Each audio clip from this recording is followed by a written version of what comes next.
Hey, beautiful and handsome, if you're watching. Welcome to Tip Tuesday. This is your girl Sharon Fields from Beautiful Curves 365 Health and Wellness. Today's topic is getting your money's worth and trying new things on a budget while shopping at a farmer's market or a fruit stand. I wanted to give you an idea of the things that I was able to purchase today in my basket here. You see all the beautiful colors? We should always be eating the rainbow because each one of these items holds a different vitamin as well as nutrition base which our body needs. And we also eat with our eyes. So when we see different things in color, it makes us want to try it and taste it, and it just causes our mouth to, what is the word, salivate. Did you hear that noise? Because I'm looking at the lemons. Oh my goodness. It causes us to salivate because we want to try it, or we thought about how it tasted when we did try it. So thank you for joining me. In this basket is several items. As you can see, I have lemons, I have limes, if you can see. I have fresh ginger. I have mint. This is a bunch of mint. I have fresh basil, and I have cilantro. These are cherry tomatoes. I have a red onion. And these are, aren't they cute? They're so little.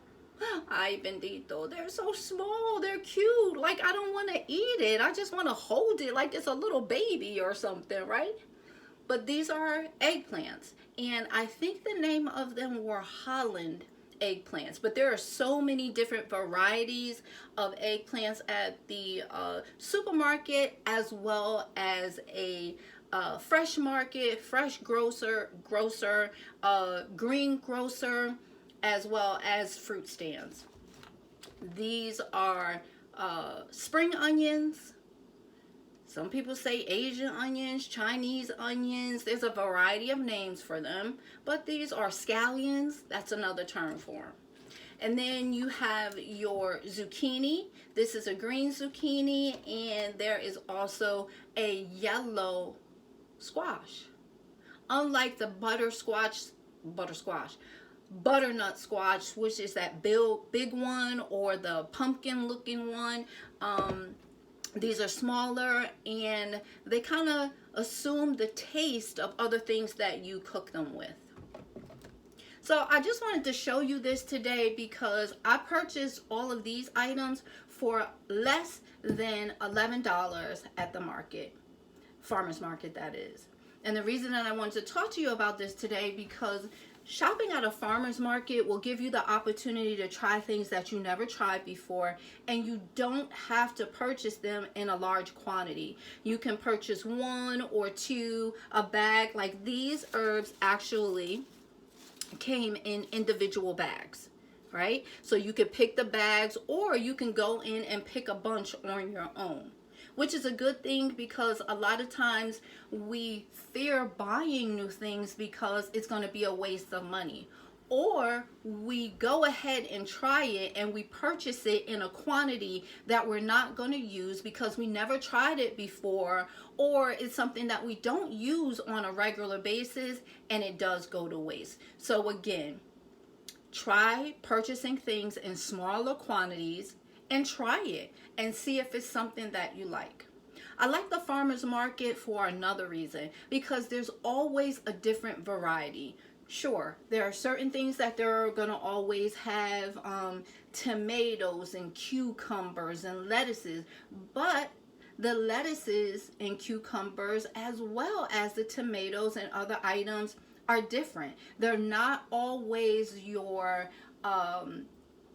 the type of vegetables or produce that you see in the supermarket, because it's actually coming from a farm. So some of the things are different. You can't always get the same thing from the farm. They do as best as they can, but it gives you a variety. It's not just cherry tomatoes or hot house or Roma tomatoes, which is always a good thing and a great opportunity for you to try something new.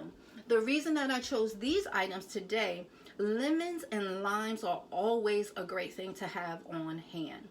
Lemons and limes are citrus, which is great to just add to water. Some people don't like to drink straight regular water. This is a great way to add a little bit of flavor to your water and keep it moving. Citrus is also good for your digestive system. So that's another thing. You can just put a little bit of lime, a couple of slices of lime or lemon in a warm glass of water to help with your digestion. And the same thing is for ginger. You peel off the skin of the Virginia, Lord. You peel off the skin of the ginger and you slice it, and you could put that in warm water with honey. Ginger is good for digestion. It's good for upset stomach. Ginger is good for inflammation. There's a whole host of things that ginger is good for. Ginger and honey, lemon and honey is good during the winter when you have a throat. Even if you have an issue with your sinuses, because a lot of times that will cause you to have a sore throat. All of these things are soothing. So it's a great thing to have on hand. Just don't buy in large quantities if you are not going to use it. Now, the lemon and the limes, especially the lemon. The lemon can be used for a number of different things. Lemon is also used to freshen up certain things that you cook. You can make fish and at the end squeeze some lemon and it'll freshen up your pot. You can use the lemon to clean certain meat like chicken and things of that nature. You could put slices of lemon or lime in that water to help cleanse it and to refresh it, get rid of that meat type of smell, which you need to be careful if the meat is smelly. That's a whole nother video, right? These items can also be used to make your own vinaigrettes. Instead of buying salad dressings and things of that nature at the supermarket, you can make it yourself. If you have lemon or limes or any type of citrus, you can do it with oranges as well. I'll do a video on that for you as well. Have some olive oil, avocado oil, whatever type of oil that you like, instead of a cream-based salad dressing. And it means that you have control over it because you're putting the ingredients in it and you know what it is. Sometimes you have issues with, hypertension, so you don't need to make something or eat something that is high in sodium. A lot of the dressings that you buy over the counter have a lot of salt and have a lot of sugar in it, and that's something that you would be able to control.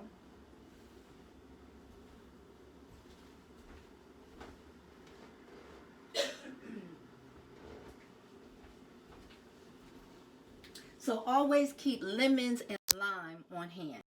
Here's another thing, mint. Mint in your water, in your tea. Oh my goodness. Good for your stomach, good for digestion. This is from the earth. Most things that are grown without pesticides, GMO, and all that are healthy for you, and it's something that we should be using on a regular basis or as much as possible. I know y'all used to seeing mint in your other type of beverages, maybe your alcoholic beverages, but it's good for regular beverages as well. This is basil. It's so fragrant. I wish that you could just smell it, but you can't. I can't.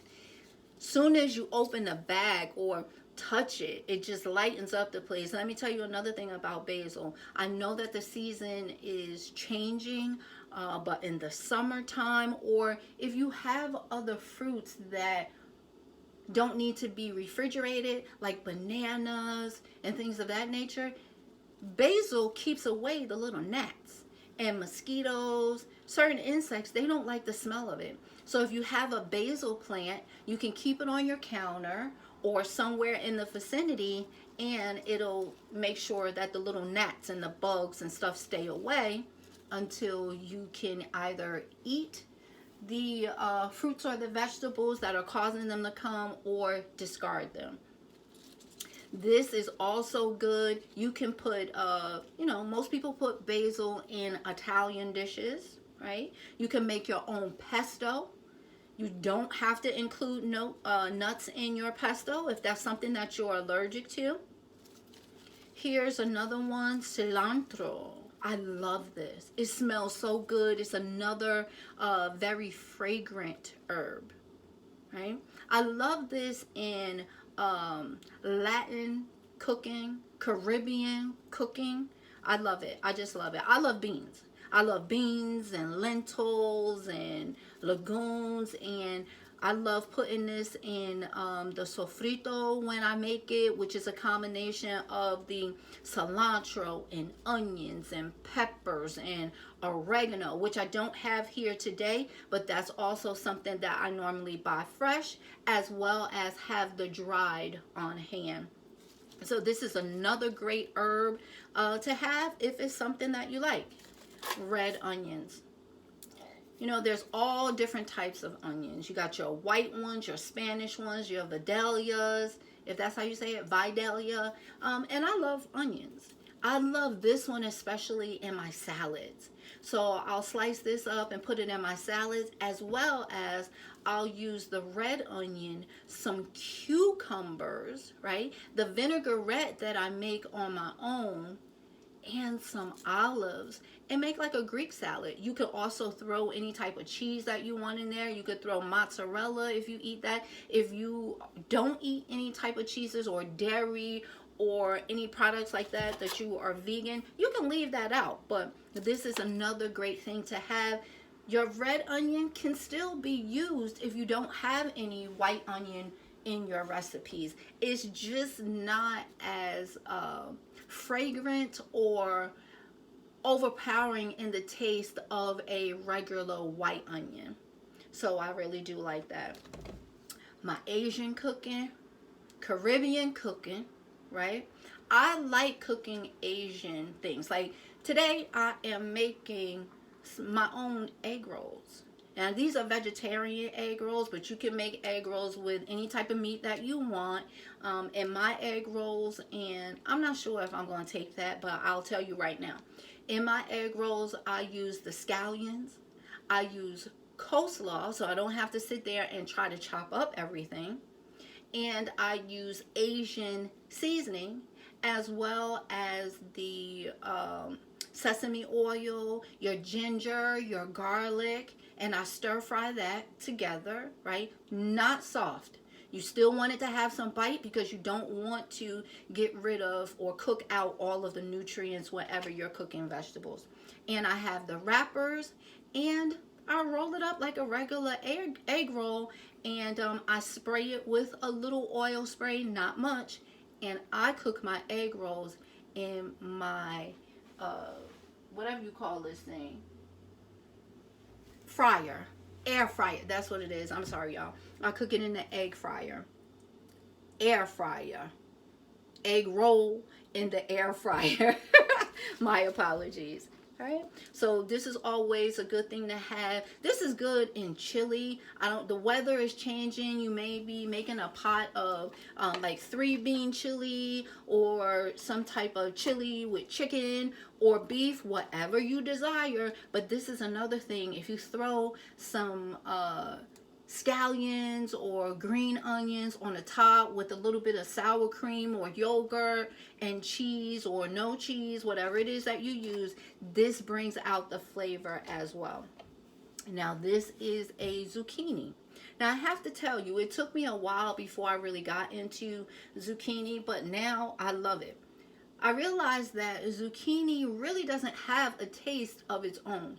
It takes on the taste and the characteristics of whatever you cook it with. So if you cut this up and dice it with some chicken or other vegetables, depending on the season, like the garlic and the onions and what other herbs that you put in there, it will take on the flavor of that. And it's good for you and it's filling. So anytime I can get a fresh vegetable into the pot, it's always great. This is another thing that you can use if you're into making soups and stews. You can use the zucchini, you can use the tomatoes, you can use any type of onion you want, as well as this yellow zucchini or squash. I think that this is still in the zucchini family, but feel free to correct me. I don't have a problem with that. I like this because it's a little, I'm only cooking for one. If you're cooking for two, you can double it in size. I control how much of it I use, and I have even frozen these. I've cleaned it, diced it, and threw it in the freezer because I didn't need to use the whole thing. So again, something that you can purchase, use a portion of it, put it in the freezer, and go back and use it again. Look at that. Look at that. Little baby eggplants. And again, eggplants come in all different types and versions, and I don't want to say style, but yeah, this looks like a regular eggplant, just a baby. But it's called the Holland eggplant. Then you got Chinese eggplant, and then you got the eggplant that has the lines through it. There's just a number of them, so it gives you an opportunity to try many different things. And then your tomatoes. I got this for 99 cents. And I know that the supermarket, you know, they have them on sale from time to time. But when you're out, just browse. Take a look at what is out there and what you can use. It might be something that you've never tried before. Try it. It doesn't hurt. That's why you want to buy in a smaller amount, so then you don't have to worry about wasting your money. So with this, I also bought bananas, which I couldn't get the bananas in the shot because you wouldn't have been able to see them because I'm working with a smaller space right here now. So between all of this, the bananas, I paid $11. And I think that was good because normally when I go to the supermarket, all these vegetables cost much more. And you buy this by the pound, and when I go to the supermarket, they're charging me like $4.99 a pound. So I think that, you know, being able to, I got these for $1. Like you can't beat that. And if you can, don't purchase it at the farmer's market. Shop around. Make a list when you go to the market or to the supermarket or the fresh market and see what items actually work out better for you when you go to one or the other. So then you'll have a better idea, because one thing I hate doing is going to the fresh market and there's items there that I want, but I know that I'm going to the supermarket, so I don't pick it up from there. I go to the supermarket and it's more expensive, or vice versa. I went to the supermarket first because that was the first place that I was stopping. I purchased the items, and then I go to the fresh market and it's substantially cheaper. So then I get a little annoyed because I know that I would have been able to get more for my buck. Well, I think that I said a mouthful. I just wanted to let you know about some of the opportunities that you have shopping fresh. And fresh is always better. And I know that we're thinking about the money that we spend. And, you know, these are changes that need to be made in the world today. It seems like it costs more for us to eat healthy than it does for us to eat things that really do not benefit our bodies and causes us to be more inflamed and have more medical issues, hypertension, diabetes, high cholesterol. So I want you to take the opportunity and see there is a way for you to introduce new healthy things to not only to yourself but to your family members to try. So that's it for Tip Tuesdays. If you have any questions, feel free to reach out to me. If you want to know about any of the recipes or the soups that I make with the items that I have here, or any questions at all, you can reach me at beautifulcurves365@gmail.com. You can reach me on Instagram, which is beautifulcurves365.com, or you can go to the site, which is beautifulcurves365.com. I hope that this was helpful to someone. Eat well, stay well, and have a great day.